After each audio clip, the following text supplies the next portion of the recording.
오늘 우리가 함께 읽을 말씀은 요한복음 10장 30절부터 33절까지입니다. 예수님께서 직접 당신의 본성에 대해서 선포하신 매우 중요한 구절 중에 하나입니다. 요한복음 10장 30절부터 33절까지 같이 읽겠습니다. 시작. 나와 아버지는 하나이니라 하신대 유대인들이 다시 돌을 들어 치려 하거늘 예수께서 대답하시되 내가 아버지로 말미암아 여러 가지 선한 일로 너희에게 보였거늘 그 중에 어떤 일로 나를 돌로 치려 하느냐. 유대인들이 대답하되 선한 일로 말미암아 우리가 너를 돌로 치려는 것이 아니라 신성 모독으로 인함이니 네가 사람이 되어 자칭 하나님이라 함이로라. 아멘. 오늘 이 말씀은 굉장히 의미심장한 말씀입니다. 우리 30절 보니까 예수께서, 여러분들 성경에도 붉은색으로 구별되어 있죠? 예수님의 1인칭 말씀입니다. 나와 아버지는 하나이니라. 우리가 성경을 믿는다면 이 분명하고 단순한 이 문장을 어떻게 달리 해석할 수 있겠습니까? 예수님께서 직접 나와 아버지는 하나라고 그랬어요.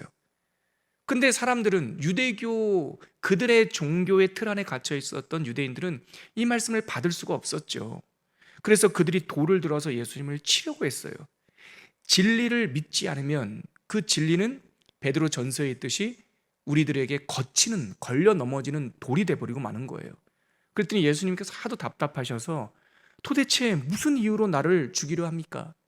내가 하나님으로부터 와서 수많은 선한 일들을 행했는데 도대체 내가 행한 일, 즉 팩트를 말하는 겁니다. 역사를 말하는 거예요. 내가 이곳에 와서 여러분들의 행한 일들 가운데 무엇 때문에 나를 치려고 합니까? 그랬더니 유대인들의 대답이, 우리의 그 인식의 한계, 이걸 억견이라고 그래요. 철학에서는 독사라고 하는데, 우리의 굽어진 의견을 대변해요. 유대인들이 뭐라고 말합니까? 선한 일로 말미암아 당신을 치려는 것이 아닙니다. 즉 우리 안에 펼쳐진 역사가 있는데 그 역사는 뒤집어 놓고 자신들의 오해, 자신들의 이론을 가지고 선한 일 때문에 당신을 치려는 것이 아닙니다. 당신이 신성모독하고 있기 때문입니다. 왜냐하면 당신이, 이 부분 보십시오. 당신이 사람이면서 유대인들에게 나타난 예수님은 사람이셨다라는 거 하는 것이 여기에 드러나죠. 우리와 함께 먹고 우리와 함께 주무셨고 우리와 함께 사셨던 사람이셨어요. 사람이면서 뭐라고 말했다고 말합니까? 예수께서 자칭?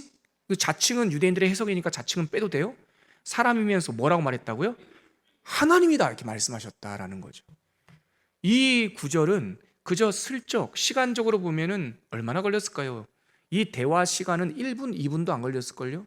그러나 이 짧은 에피소드는 삼위일체의 진리를 드러내주는 중요한 근거가 되고, 오늘 우리가 살펴볼 우리에게 오신 하나님, 예수 그리스도는 거룩하게 높여지고 거룩하게 선포된 위인이나 인간이 아니라 나와 아버지는 하나다, 하늘로부터 내려오시고 육신을 입으신 하나님이시다라고 하는 사실을 우리에게 분명히 보여주는, 오늘 우리가 여러분들과 함께 20번째 나눌 이 수요 강좌의 핵심 구절입니다. 자, 그러면 이 말씀을 우리가 받고 나서 제가 여러 가지 말로 이 놀라운 신비를 한번 풀어보려고 합니다. 여러분들 강의 받으셨죠? 목차는 이 강의를 좀 일목요연하게 보여주는 내용이니까 눈으로 한번 보시고요. 자, 본론으로 바로 들어갈게요. 오늘 주제는 예수, 성자 하나님이라고 하는 주제입니다. God the Son 이라고도 말할 수도 있고요, Man and God 이라고도 말할 수 있어요. 예수님은, 이건 참 담을 수 없는 신비입니다. 예수님은 하나님이시며 성자, 제2위 성자이시며 예수, 즉 우리에게 오신 역사적 인물이라는 것이죠. 자, 이 예수님은 우리가 기다려오던, 구약시대 때부터 기다려오던 메시아라고 성경은 말합니다. 제가 강의한 첫 번째 단락을 한번 부드럽게 읽어볼게요. 우리는 지난 시간 성경 교리를 배우면서 서론, 다른 말로 뭘까요? 우리 이제 성도님들 아실 텐데, 성경 교리에서 서론은 다른 말로 뭐라고 말할 수 있습니까? 성경론이죠. 성경론의 모든 성경 교리를, 성경 진리를 여는 첫 시작입니다. 그래서 우리는 지난 시간 서론, 그리고 신론, 인간론이라는 순서를 따라 성경 교리를 고찰하면서 인간론, 세 번째 주제였던 인간론의 마지막 강의가 뭐였냐면 하나님이 사람과 맺은 언약, 4월 24일 제13강의 이 인간론의 마지막 주제가 이거였어요. 하나님이 우리와 죄를 짓고 무능한 우리와 구원 언약을 맺으셨다. 기억나시죠? 그래서 이 하나님과 우리와 맺은 언약을 살펴보면서 끝맺음하셨다는 사실을 여러분들 기억하실 겁니다. 하지만 하나님의 무한한 은혜와 사랑으로 우리를 불쌍히 여기셨어요. 그 타락한 인간들은 소망이 끊어졌어요. 그리고 전적인 무능과 죄에 대한 책임을 져야만 했어요. 파산한 상태였던 거죠.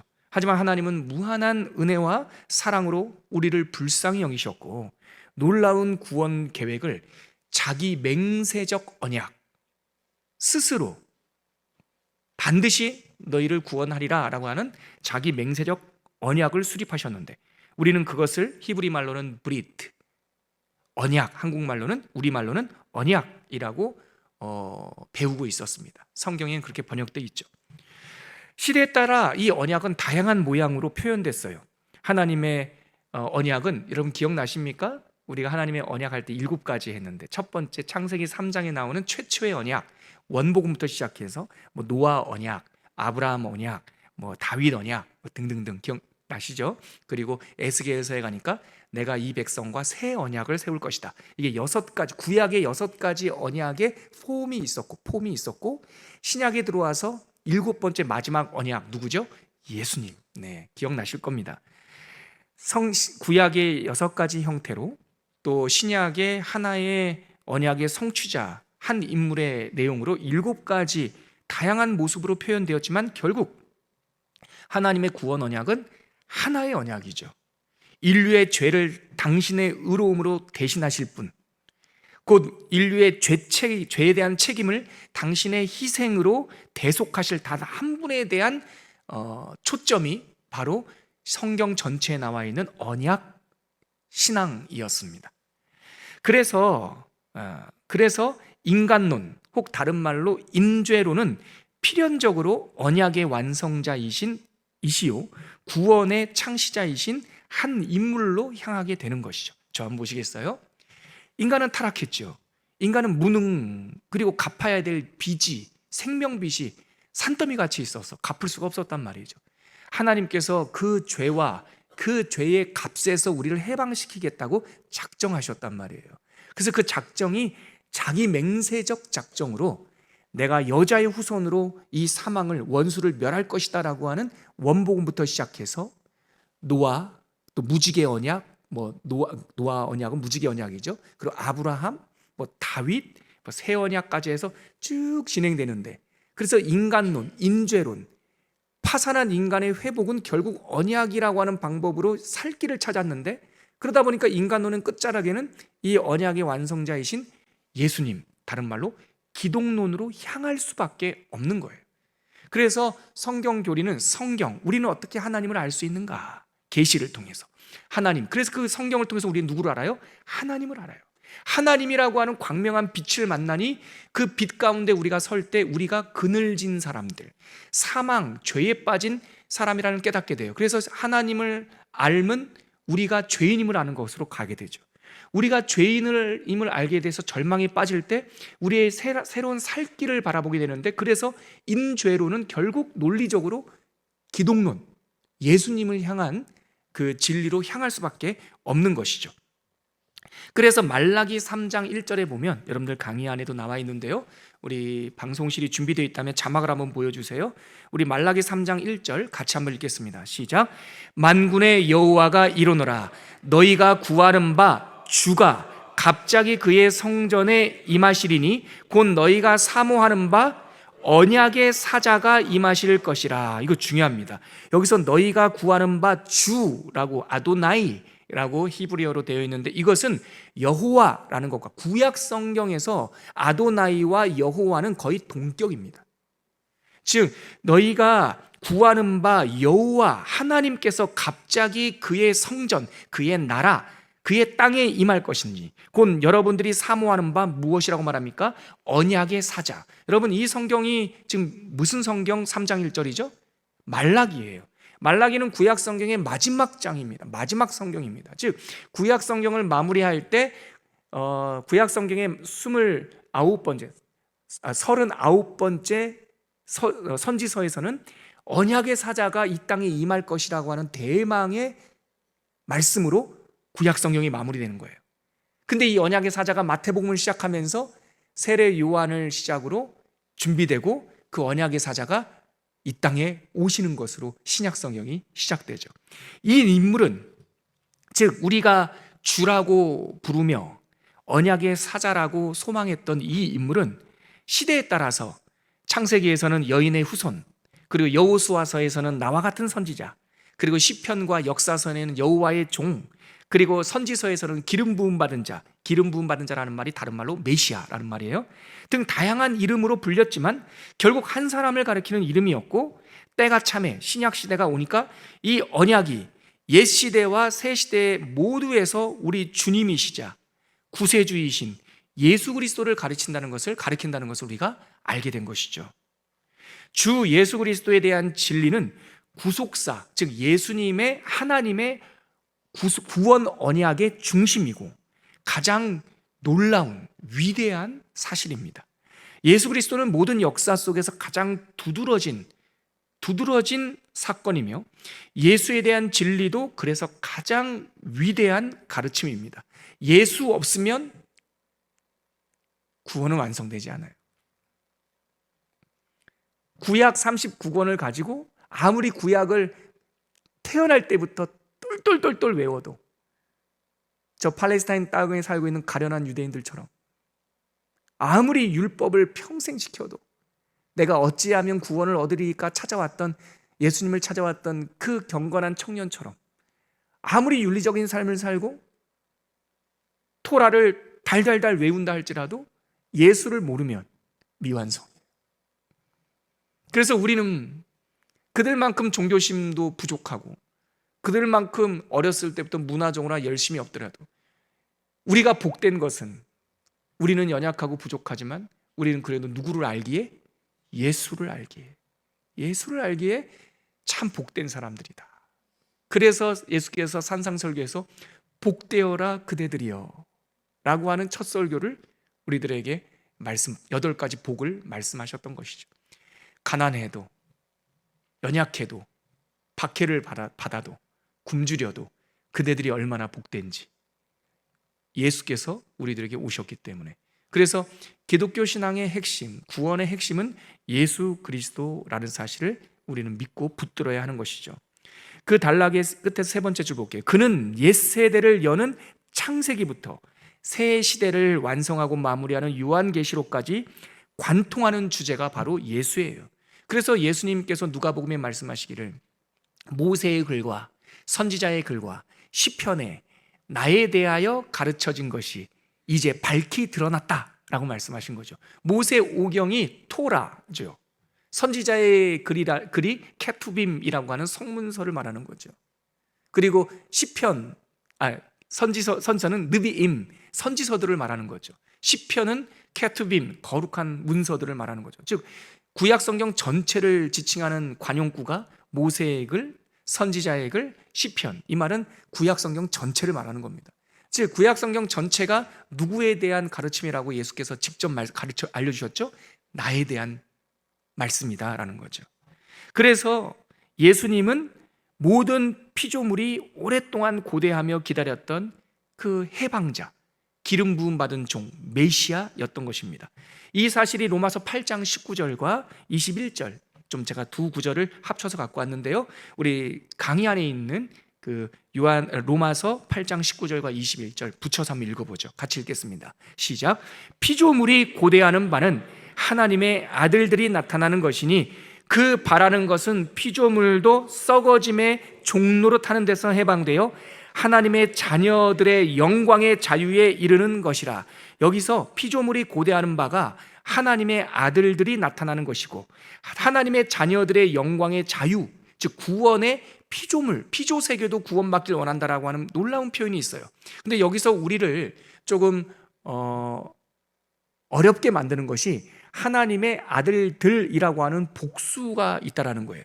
피조물이 고대하는 바가 하나님의 아들이 나타내는 것이니 라고 해서 단수로 나왔으면 예수를 기다렸겠구나. 그런데 여기 보니까 아들들이라고 복수로 나와서 이 볼체 뭘까? 예수님은 유일하신 분인데. 근데 이것이 갈라디아서를 읽으면, 작은 로마서라는 별명을 갖고 있는 갈라디아서를 보면 설명이 나와 있습니다. 우리가 하나님의 자녀가 되었습니다. 자녀이면 상속자가 되었습니다. 근데 우리가 하나님의 아들들이 된 거죠. 피조물도 또한 이 땅에 하나님의 형상으로 창조된 인간들이 죄에서 해방되어 하나님의 친자식들이 된 거죠. 근데 갈라디아서에 뭐가 있습니까? 이 하나님의 자녀들의 맏아들이 계시다라고 말하죠. 언약의 자손의 맏아들, 그분이 누구예요? 예수죠. 예수와 합하여, 예수를 통하여 우리도 아들이 되었죠. 상속자면 그와 함께 상속자가 됐다고 되어 있죠.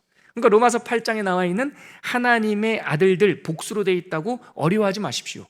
우리 모든 하나님의 자녀의 맏아들 되시고 모든 새로운 사람의 첫사람이요, 구원받은 두 번째 아담, 그분을 가리키는 예수님을 비롯하여 그분의 권속들을 다 말하는 것이죠.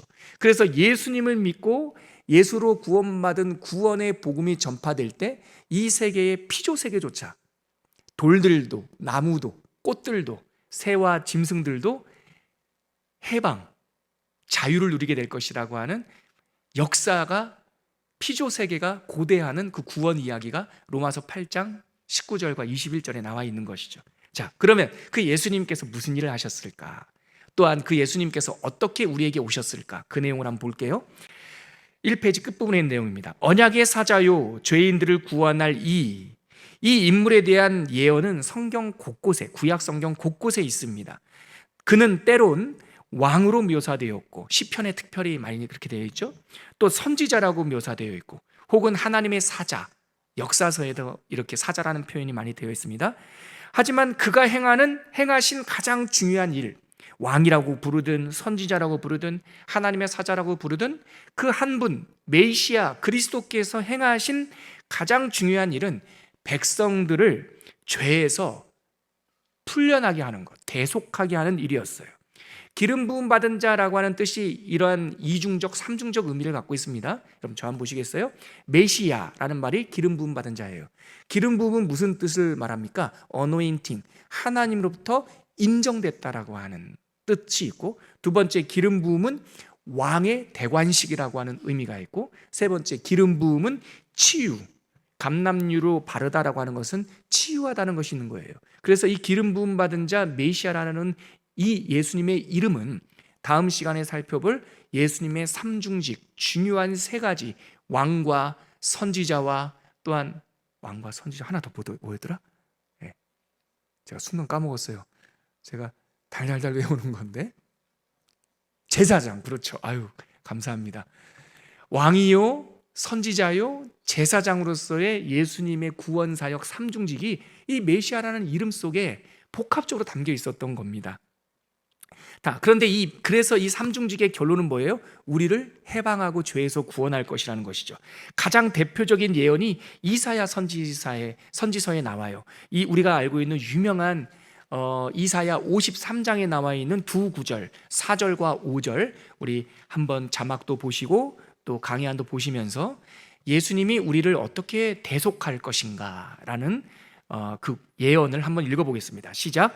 그는 실로 우리의 질고를 지고 우리의 슬픔을 당하였거늘 그가 찔림은 우리의 허물 때문이요 그가 상함은 우리의 죄악 때문이라. 그가 징계를 받음으로 우리는 평화를 누리고 그가 채찍에 맞음으로 우리는 나음을 받았도다. 여기 그가 징계를 받음으로 우리는 샬롬 누리다, 이게 다 이루었다, 테텔레스타이, 예수님께서 십자가 위에서 다 이루었다, 이 말은 페이드, 영어로 말하면 지불했다 이 뜻이에요. 빚으로부터 탕감받았다는 거죠. 혹시나 여러분들 중에 사업이라든가 여러 일 때문에 빚지신 일 있습니까? 혹은 집을 사기 위해서 대출 받으신 적 있으십니까? 우리가 받은 그 대출, 어떤 의미에서 그것도 일종의 빚이죠. 그것을 10년에 걸쳐서 다 상환한 한 부부가 너무나 감사해서 선물을 따로 준비해서 저를 방문했던 그 감격스러운 장면도 있어요. 조그만한 빚이라도 빚져본 사람들은 그 빚이 탕감된 후에 찾아오는 평강에 대해서 무슨 말인지 알 겁니다. 그가 징계를 받음으로 우리는 진정한 샬롬을 누립니다. 자유케 된다는 겁니다. 다 지불됐다는 뜻이에요.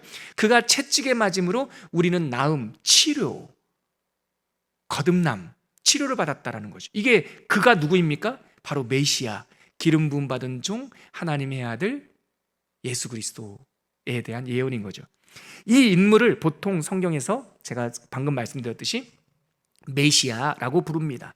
히브리어에 뿌리를 둔 이 말은 구원자, 해방자, 직역하면 기름 부음 받은 자라는 뜻을 갖고 있는데, 구원자, 그리스도의 대명사가 된 거죠. 메시아와 그리스도는 거의 같은 말로 씁니다.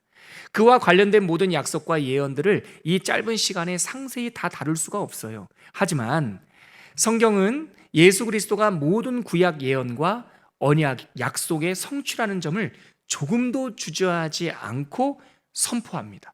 예수님께서도 직접적으로 내가 완성자다, 내가 구약 성경의 주인공이다.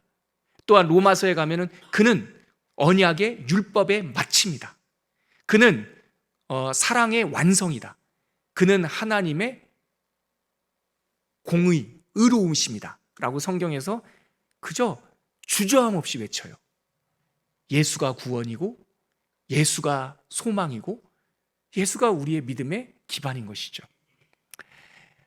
예수께서 마태복음 16장에 보면 세상의 왕을 자처하는 가이사랴 빌립보, 로마 황제의 이름과 팔레스타인 땅 분봉왕 빌립의 이름을 왕과 황제의 이름을 두 개를 다 쓴 계획도시 가이사랴 빌립보에 가셨습니다.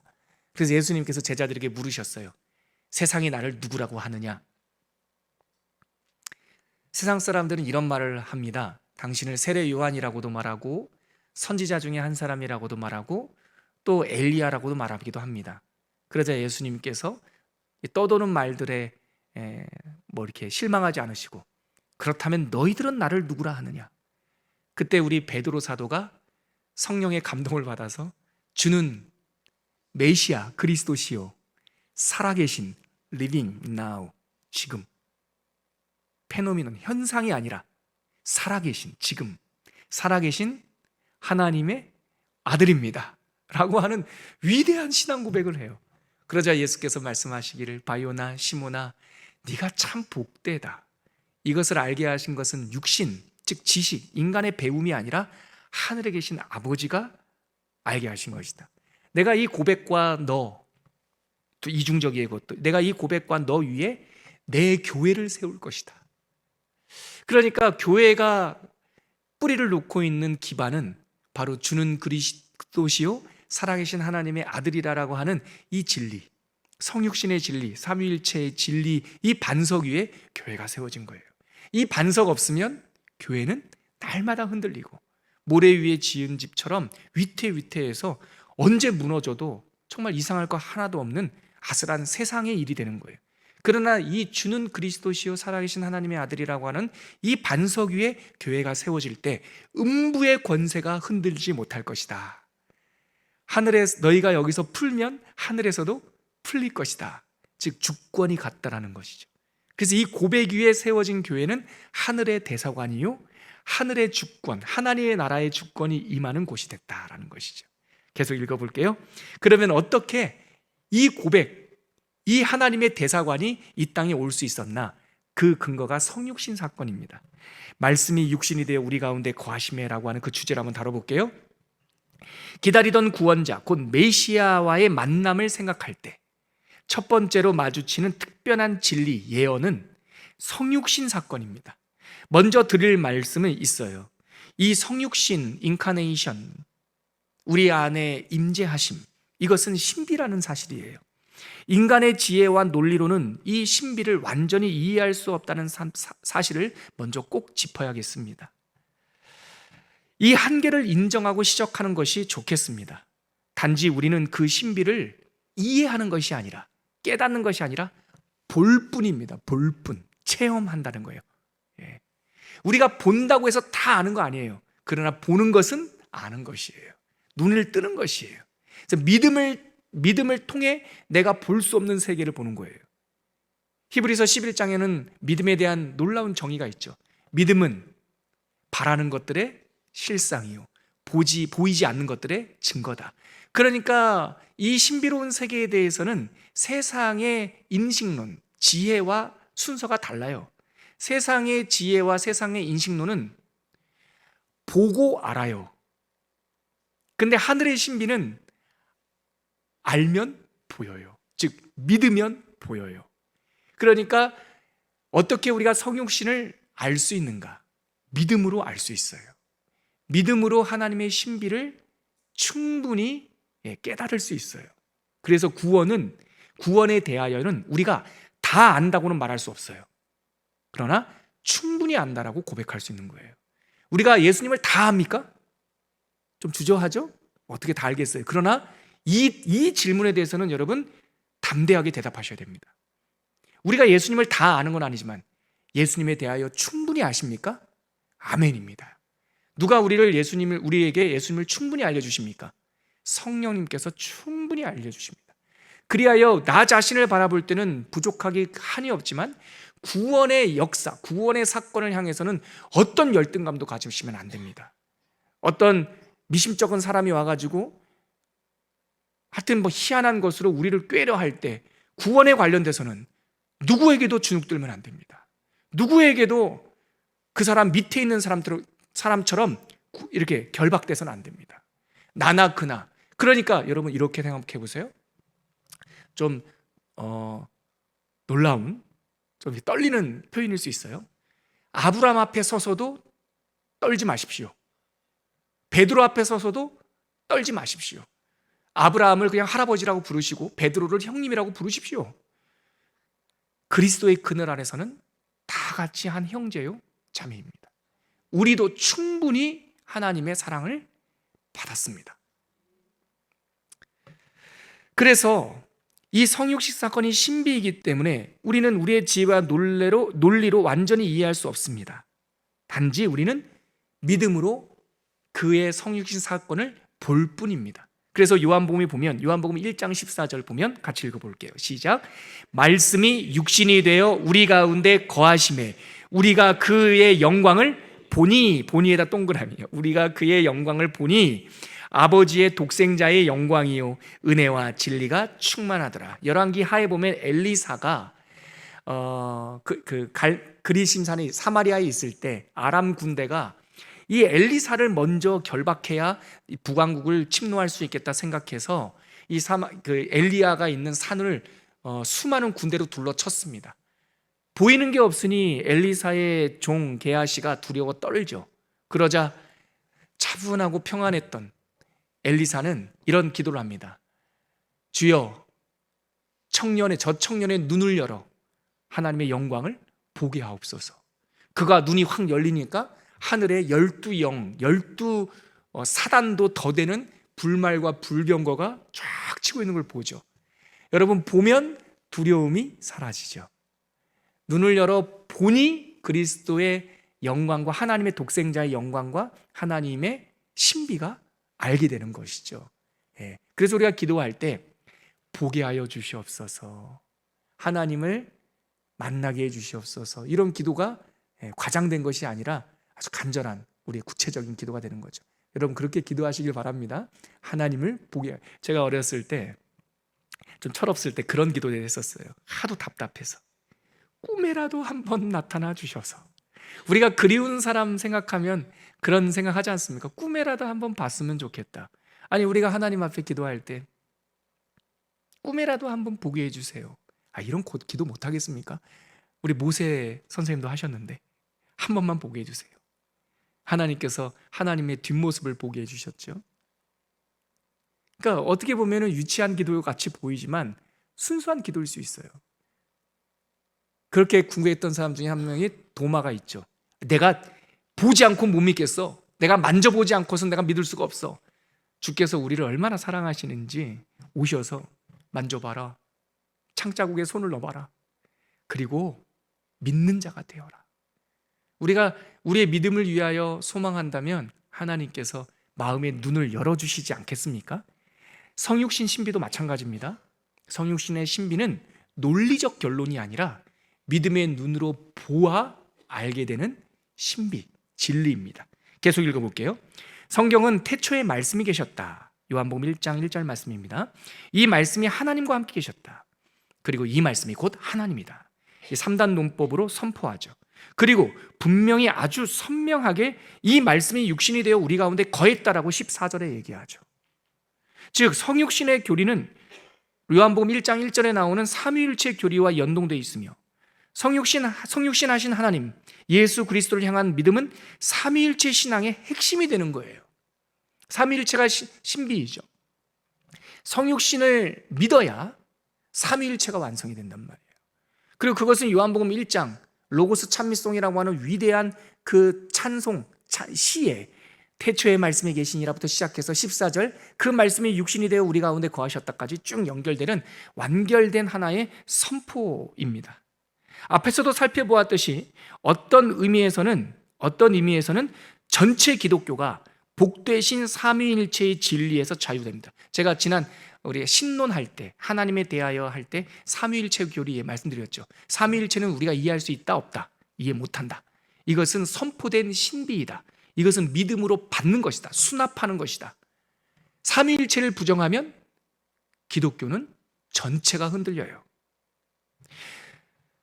여러분, 유대교, 이슬람교, 기독교 비슷해 보이지만 완전히 달라요. 비슷한 것은 대부분이 비슷해요. 근데 완전히 다르게 하는 분별의 시금석이 뭐냐? 구별할 수 있는 시금석이 뭐냐? 바로 예수님이 하나님이냐? 이거예요. 유대교 신자에게 모세오경 말해봅시다. 그 사람들은 나도 알아요. 다윗 얘기해 봅시다. 괜찮아요. 알 거예요. 모세, 노아, 다 에스겔 다 호의를 가지고 우리들의 말을 들을 겁니다. 근데 모세, 창세기부터 모세, 말라기까지 얘기하다 갑자기 예수 하나님 그러면 그 사람들은 정색하고 도망갈 겁니다. 이슬람 신자에게 이삭 얘기해 보십시오. 이스마엘 얘기해 보십시오. 노아, 아브람 얘기해 보십시오. 그들도 환대하면서 우리와 대화가 이어질 겁니다. 근데 이슬람 신자들에게 예수 하나님, 하나님의 아들이라고 말하는 순간 그들은 갑자기 놀랄 것입니다. 그들은 예수를 선지자라고는 말하지만 하나님이란 말을 믿지 못합니다. 즉 삼위일체 신앙, 성육신하신 하나님, 이것은 우리 전체 기독교의 핵심 중에 핵심이에요. 성육신은 하나의 사건에 대한 고찰이 아니에요. 여러 하나님에 대한 이야기 중에 하나가 아니라 기독교 신앙의 기초와 다름없어요. 삼위일체를 믿지 않는 사람이 그리스도인일 수는 없습니다. 그래서 여러분 생각해 보십시오. 요즘 이야기 하나 해보죠. 수많은 이단들이 나오는데 결국은 뭐에서 판가름이 납니까? 삼위일체가 깨집니다. 통일교, 제가 이 표현 여기 좀 터프한 표현이지만 써야겠어요. 문선명 지가 그리스도래잖아요. 어디 완전하신 하나님, 삼위일체 하나님 사이에 자기가 끼어듭니까? 이만희 지가 성령님 보혜사라잖아요. 몰몬교 그 예수께서 미국에서 태어났다고 그러잖아요. 수많은 이단들은 바로 이 삼위일체의 문턱을 넘을 수가 없는 거예요. 이것만 믿는다면, 그리고 그 말씀이신 성경만 믿는다면, 그러면 우리는 침례교도, 감리교도, 성공회도 다 형제교회가 될 수 있고 이단이 아니라 교단이 되는 거죠. 같은 집이에요. 같은 우산살이에요. 그러나 삼위일체와 성육신을 믿지 않으면 같은 우산살이 아니라 다른 거예요. 다른 거. 그래서 그건 이단이고 다른 종교가 되는 거예요. 마침 내일 아침 예배 본문이 베드로후서 2장 앞부분을 다루는데요. 멸망에 이르게 할 이단들에 대한 이야기가 벌써 베드로후서에 있습니다. 그 멸망에 이르게 할 이단들의 특징이 뭐냐면 예수 그리스도의 육신으로 오신 하나님을 믿지 않는 사건이에요. 자, 그 내용 한번 볼까요? 그 다음 계속 읽고 나서 봐야 되겠다. 그러면 그 성육신 사건은 어떻게 이루어졌습니까? 먼저 예수 그리스도의 탄생에 대한 예언들을 살펴봅시다. 메시아의 나타나심에 대한 예언은 창세기 49장 10절에서 시작해서 예레미야, 시편, 이사야 등 여러 곳에 나와요. 이런 예언들을 바탕으로 예수님의 성육신 사건을 한다면 먼저 미가서 5장 2절에서 예수님이 베들레헴에서 태어날 것이다 라고 하는 예언에서 시작하는 것이 좋겠습니다. 자, 미가서 5장 2절 우리 강의안 보시면서 또 자막 보시면서 같이 읽겠습니다. 시작. 베들레헴 에브라다야, 너는 유다 족속 중에 작을지라도 이스라엘을 다스릴 자가 내게로 나올 것이라. 그의 근본은 상고의 영원에 있느니라. 여러분 보십시오. 베들레헴 베들레헴 작은 고을에 태어날 그분은 근본이 뭐라고 말합니까? 상고에 있고 영원에 있다라는 거예요. 저 한번 보시겠어요? 이 세상의 인물 중에 근본이 영원에 계시며 그의 뿌리가 상고, 태초 이전에 계셨다. 그 묘사를 받을 수 있는 분은 하나님밖에 없어요. 태초에 말씀이 계시니라. 태초에 하나님이 천지를 창조하시니라. 태초에 요한복음 1장 1절 태초에 말씀이 계시니라. 그 말씀이 하나님과 함께 계셨고 그 말씀이 곧 하나님이라. 그 말씀으로 인하여 세상이 지은 바 되었다. 베들레헴에서 태어날 그분은 근본이 상고와 영원에 계신 분, 즉 하나님이시라는 것을 묘사하고 있는 것이죠. 이 예언은 메시아를 대망하는 유대인 모두가 아는 거예요. 여러분, 유대인들 이거 다 압니다. 그리스도가 베들레헴에 태어날 것 유대교 다 압니다. 근데 그 아는 사람들이 그 근본이 상고와 영원에 있다는 것까지 왜 깨닫지 못합니까? 까막눈이 되어서 메시아가 하나님이라는 사실을 지금도 믿지 않아요. 지금도. 메시아닉 주라고 해서요, 유대인들 중에 예수님을 믿는 사람들이 있습니다. 그 사람들은 예수님이 하나님인 걸 믿어요. 근데 유대인들의 가장 큰 걸림돌은 메시아가 하나님이라는 것을 믿지 않는다는 거예요. 그래서 역사적으로 유대인들 중에 메시아 선포가 2번 있었어요. 진짜로. 유대인들의 랍비를 통하여, 위대한 제사장이자 랍비를 통하여 이 사람이 메시아다라고 선포된 적이 있었어요. 바코우바가 대표적인 사람이죠. 왜 그러면서 그들은 그 메시아 선포를 하나님과 동격, 예수님이라고 생각한 그런 무게감 있게 보지 않았어요. 왜냐하면 그들은 메시아가 사람으로 이해하고 있기 때문에. 지금도 다윗의 왕권을, 다윗의 나라를 회복할 그냥 정치적인 인물, 그리고 사람 중에 하나, 선지자 중에 한 명으로 메시아를 지금도 해석하고 있기 때문에. 근데 미가서를 믿는다면, 그들의 성경에 미가서가 있다면 베들레헴에서 태어날 이 메시아는 근본이 영원과 상고에 있는, 감히 하나님의 자리와 동격을 놓고 있는 이분을 하나님이라고 받을 수밖에 없는데 까막눈이 되어서 아직까지도 이 예언을 열지 못하고 있는 거죠. 그리스도가 태어날 장소는 베들레헴이어야 했지요. 또 그는 유다 지파 다윗 혈통에서 나올 것이라는 말씀도 여러 곳에서 예언되어 있는데, 우리 예레미야서 23장 5절과 6절 같이 한번 읽어볼까요? 같이 읽겠습니다. 시작. 여호와의 말씀이니라. 보라, 때가 이르리니 내가 다윗에게 한 의로운 가지를 일으킬 것이라. 그가 왕이 되어 지혜롭게 다스리며 세상에서 정의와 공의를 행할 것이며 그의 날에 유다는 구원을 받겠고 이스라엘은 평안히 살 것이며 그의 이름은 여호와 우리의 공이라 일컬음을 받으리라. 이거 보세요. 다윗의 혈통에서 메시아가 나올 것이라. 유대인들 반쪽으로서 이거 알아요. 그런데 그의 이름이 뭐라고 나와 있습니까? 야훼 치드케누. 이게 여호와 우리의 공의라고 하는 단어예요. 우리나라 성경 한국말로는 여호와 우리의 공의라고 되어 있지만 히브리어 원어 성경을 보면 야훼 치드케누예요. 여러분들, 우리가 하나님 신론 배울 때 하나님의 이름 엘샤다이, 엘로힘, 야훼 찌바오트 등등, 야호와 샴마 할 때 야훼 치드케누 기억나십니까? 제일 생소한 낯선 이름이었죠. 바로 이 구절에 나오는 거예요. 예수님이, 그리스도가 우리에게 태어날 텐데 그의 이름은 여호와 의라는 것이죠. 그리고 결정적인 차이점이 하나가 있어요. 신비롭고 독특한 성육신 사건의 의미를 보여주는 중요한 예언이 이사야 7장 14절에 나와요. 그러니까 예수님의 성육시대에 대한 예언 1번, 베들레헴에서 태어날 것이다. 2번, 다윗의 혈통에서 태어날 것이다. 여기까지는 대충 알아요. 이 유대인들도. 그런데 아주 신비롭고 독특한 예언이 이사야 7장 14절에 나와요. 바로 동정녀 탄생 예언입니다. 같이 읽을게요. 시작. 그러므로 주께서 친히 징조를 너희에게 주실 것이라. 보라, 처녀가 잉태하여 아들을 낳을 것이요 그의 이름을 임마누엘이라 하라. 이게 예수님의 성식 사건의 세 번째 예언. 처녀가 잉태하여 아들을 낳을 것이다. 동정녀 탄생. 이것은 비범한 사건입니다. 하지만 혹자는 이 신비를 용납할 수 없었던지 이 처녀, 알마라는 히브리어예요. 처녀라고 번역된 이 단어가 처녀라는 뜻과 함께 다른 성경에서는 young woman, 젊은 여자라고도 쓰였다는 것을 그 한 세 구절 정도 젊은 여자라고 하는 뜻으로 알마가 문맥에 쓰이거든요. 그것을 빌미 삼아서 이 처녀가 잉태하셔서는 동정녀가 아니야, 그냥 젊은 여자라는 뜻이다, 이렇게 동정녀 탄생을 부인하고 싶어하는 사람들이 있어요. 근데 너무 답답하지 않습니까? 이 처녀가 벌진, 남자를 모르는 처녀라고 하는 것은 우리의 해석이 아닙니다. 신약 성경에 가브리엘 천사가 마리아에게 나왔을 때 복을 받은 여자여 성령이 그대에게 지나갈 텐데 그대가 아들을 잉태할 것이다 할 때 마리아가 떨면서 천사에게 뭐라고 말합니까?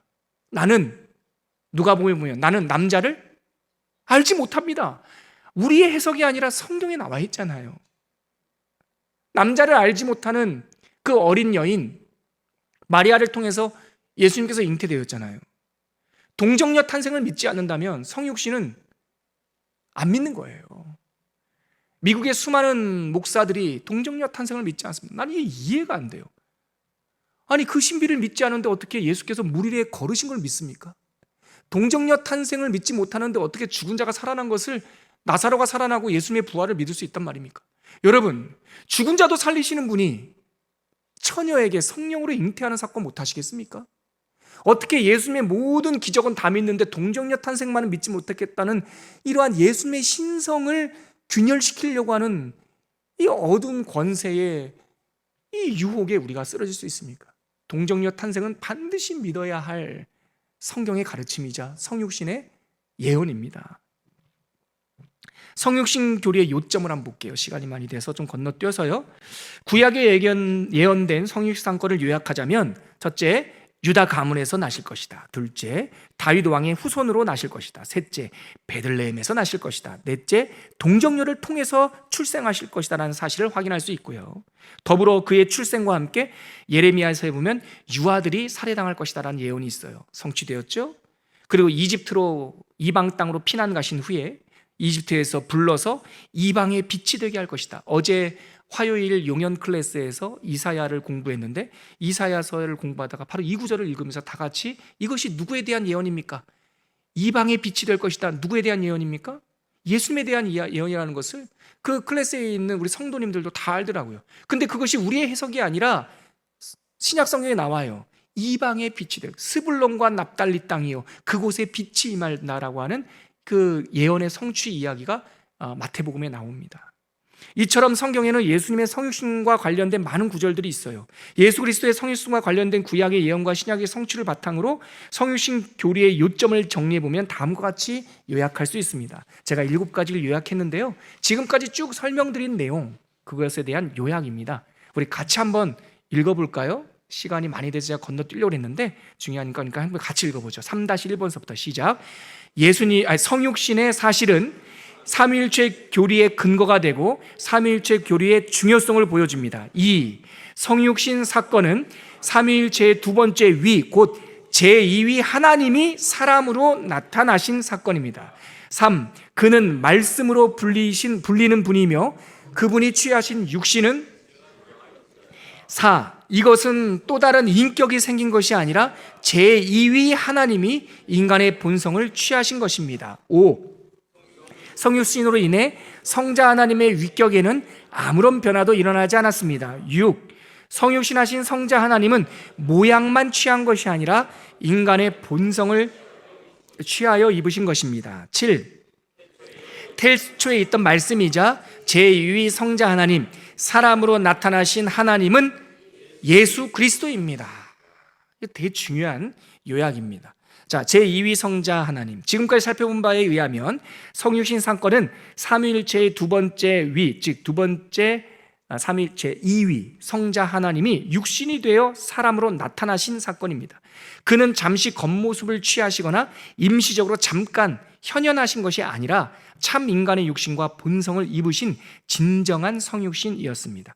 예수 그리스도는 온전한 하나님이시며 실제로 육체로 오셨습니다. 제가 이 말씀을 강조하는 까닭은 뭡니까? 초대교회 때부터 이단들이 이것을 믿지 못했기 때문에 그래요.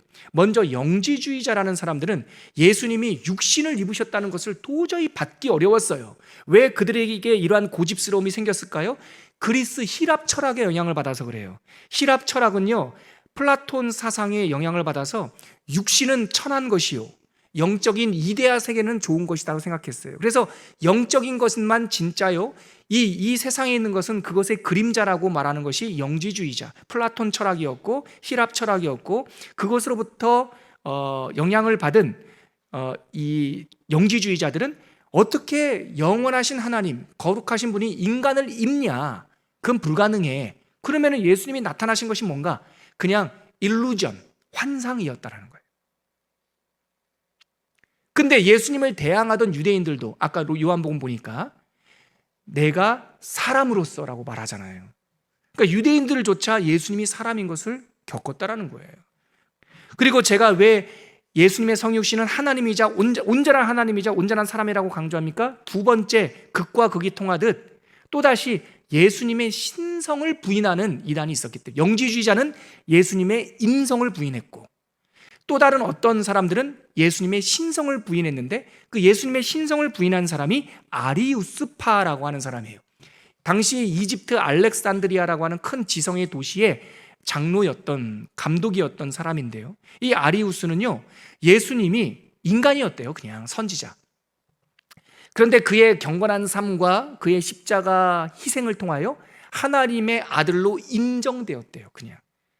그래서 예수님의 신성을 인정하지 않아요. 아리우스가 했던 가장 끔찍한 말은 이런 말이 있어요. 거기 세 번째 줄 보세요. 하나님은 창조되지 않으셨지만 아들은 창조되었다. 이거 아리우스가 한 말이에요. 아들이 누구를 말합니까? 예수님. 예수님이 창조됐답니다.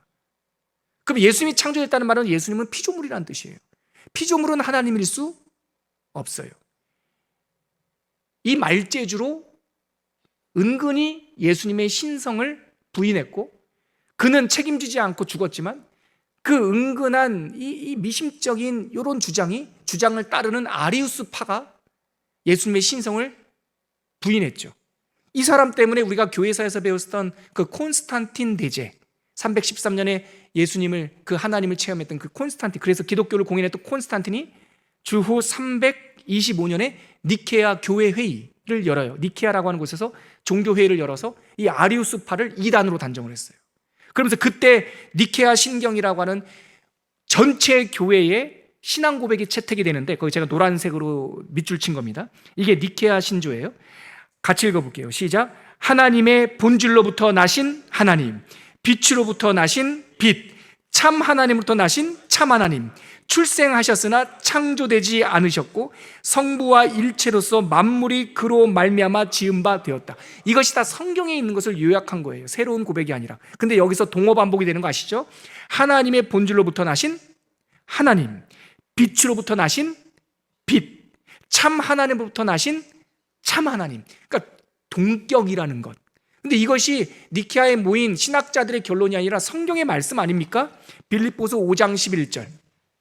빌립보서 5장 11절 같이 한번 읽어볼게요. 성경 구절입니다. 5페이지에 있어요. 시작. 너희 안에 이 마음을 품으라. 곧 그리스도 예수의 마음이니 그는 근본, 동그라미, 나와 있잖아요. 예수는 근본 하나님의 뭐라? 본체라고 나와 있잖아요. 그러나 하나님과 동등됨을 취할 것으로 여기지 아니하시고 오히려 자기를 비워 종의 형체를 가지사 사람들과 같이 되셨다라고. 하나님과 본체이시지만 아들이 순종하여 낮아지셨다고 나와 있잖아요. 사람의 모양으로 나타나셨다고, 자기를 낮추시고 죽기까지 복종하셨으니 곧 십자가의 죽으심이라는 거예요. 근데 여기서 끝나지 않지 않습니까? 이러므로 하나님이 그를 지극히 높여 모든 이름 위에 뛰어난 이름을 주셨고 하늘에 있는 자들과 땅에 있는 자들과 땅 아래 있는 자들로 모든 무릎을 예수 이름에 꿇게 하시고 모든 이름으로 예수 그리스도를 뭐라고 시인해요? 주, 말라기 3장에 예언된 주께서 나타나시니 그 주, 아도나이, The Lord, 여호와 같은 무게감이란 말이죠. 모든 이름으로 예수 그리스도를 주라 시인하여 하나님 아버지께 뭐를 돌리게 하셨어요? 여러분 보세요. 예수께서 영광을 받으셨는데 그 영광을 통하여 누구에게 영광을 돌려요? 하나님께. 같은 영광, 같은 하나님 일체이심을 이 표현 중에서 다 나와 있죠. 자, 죄 없으신 하나님, 그 내용만 읽고 오늘 마무리해야겠네요. 죄라는 절망의 끝에 선 인간은 구세주를 찾습니다. 구세주가 계셔야 됩니다. 예수님이 바로 그 구세주, 메시아, 그리스도입니다. 그래서 우리의 구원과 믿음은 바로 이 예수님에 대한 눈뜸에서 시작되는 것입니다. 마지막으로 성경이 언제나 예수님은 참 사람이셨지만 동시에 죄가 없으셨다는 것을 말씀하고 우리는 믿어야 됩니다. 우리의 죄를 대속하기 위해선 완전한 인간으로 똑같으셔야 돼요. 근데 체휼하려면 동시에 인간이 넘어진 죄는 없어야 돼요. 그러니까 그는 우리의 슬픔과 우리의 연약함을 다 짊어지신 분이지만 그는 우리와 달리 죄는 없어요. 그는 죄 없으신 참 사람, 여기 밑줄 치세요 여러분. 맨 마지막 문장입니다. 그는 죄 없으신 참 사람이시며 동시에 죄를 짓는 것이 가능하지 않은 하나님의 아들이시다. 제 말이 아니라, 신학자들의 말이 아니라 히브리서 4장 15절에 그 내용이 나와요. 같이 읽겠습니다. 시작. 우리에게 있는 대제사장은 우리의 연약함을 동정하지 못하실 이가 아니요 모든 일에 우리와 똑같이 시험을 받으신 이로되 죄가 없으신 분은 하나님밖에 없어요. 그러므로 예수는 하나님이세요. 근데 그 하나님이 죽기까지 복종하셔서 인간이 되셨어요. 그래서 우리의 모든 슬픔과 연약함을 체휼하셨어요. 그분이 바로 우리의 대제사장, 중보자 예수 그리스도예요. 이분이 바로 예수 그리스도, 기독론의 핵심이고, 이제 다음 주에 이 예수님께서 하신 제사장, 왕, 선지자로서의 놀라운 구원 사역에 대해서 다시 한번 배우도록 하겠습니다. 오늘 우리가 20번째 강좌를 마치면서 오늘 이 놀라운 진리와 말씀을 거두는 고백으로 오늘 시간을 마무리했으면 좋겠는데요. 이 땅 위에 오신 하나님의 본체, 아까 우리가 읽었던 빌립보서 2장 말씀을 곡을 붙여서 고백한 찬양입니다. 우리 가사 생각하면서 고백하고 20번째 강좌를 마무리하겠습니다. 찬양하겠습니다. 이 땅 위에 오신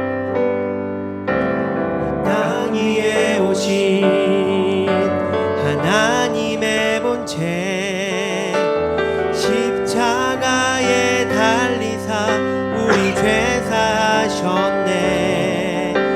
하나님이 그를 지극히 높여 모든 이름 위에 뛰어난 이름을 주사 우리 예수 이름 앞에 절하고 아멘. 모든 입이 주를 영광 중에 오실 주를 보리라. 선포해 왕께 만세.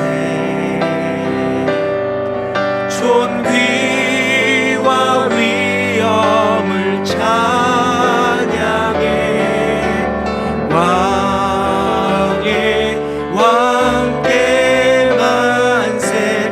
주 예수 하나님. 우리 고대하네. 로마서 말씀입니다. 우리 고대하네. 주님 오실 그날 다시 사신 왕의 영광 이 땅을 비추네. 사단의 권세는 주 앞에 무너져 생명과 진리의 주 권세 가장 높도다. 우리 예수 이름 앞에 절하고 모든 입이 주를 시해. 영광 중에 오실 주를 보리라. 선포. 우리 두 손 손 들고 고백하겠습니다. 왕께 만세. 왕께 만세. 아멘. 존귀와 위엄을 찬양해. 왕께 만세. 주 예수 하나님. 목회하면서 성도들을 만나다 보면 안타깝게도 하나님 아버지의 이름을 부르기까지 참 오래 걸린 사람들이 있습니다. 육신의 아버지에 대한 상처, 그리고 권위자에 대한 두려움, 그래서 믿음을 주셨지만 하나님을 아버지라고 부르기에 참 오래 걸렸던 사람들, 그럴 수 있습니다. 여러분, 그럴 수 있어요. 근데 예수님은 어떻습니까? 우리 주님은 어떻습니까? 예수가 하나님이십니다. 예수 하나님, 우리를 위하여 죽으신 예수를 통하여 우리를 향한 하나님의 사랑이 확증되었다라고 로마서 5장에 나오지 않습니까?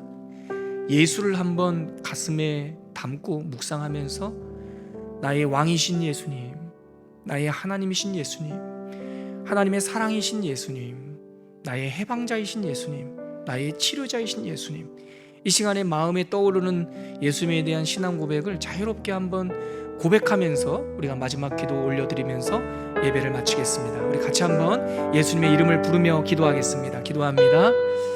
사랑이 많으신 하나님, 언제나 자비로우신 하나님, 은혜로우시며 노하기를 더디하시는 하나님, 우리 주 예수 그리스도시여, 우리는 연약하고 날마다 쓰러지지만 우리의 연약함을 채울하신 하나님, 우리의 배고픔을 아시는 예수님, 우리의 눈물을 아시는 예수님, 우리를 위하여 울어주시고 우리를 위하여 위로해 주시고 우리를 안아주시고 도마처럼 믿음이 연약한 우리들에게 손을 내밀어 만져보라 하시며 포기하지 않는 하나님, 우리 주 예수 하나님, 우리가 이 성육신하신 제2위 성자 하나님에 대한 믿음이 굳건해지게 하여 주시옵소서. 예수 때문에 일어서고 예수 때문에 하나님의 진리를 발견하는 예수의 사람들 다 될 수 있도록 주님 도와주시옵소서. 우리가 아직 연약할 때에 하나님께서 그의 아들 예수를 십자가의 죽으심을 통하여 우리를 향한 당신의 사랑이 확증되었다라고 말씀하여 주신 하나님, 예수를 바라보며 사랑을 알게 하시고 예수를 바라볼 때 해방을 알게 하여 주시고, 그리하여 어떤 종교심이나 사신 우상이나 이단에 걸려 넘어지지 아니하고 예수 하나님, 예수 중심 신앙으로 굳건하게 믿음의 완주를 할 수 있도록 도와주시고 지켜주시옵소서. 예수님의 이름으로 기도합니다. 아멘.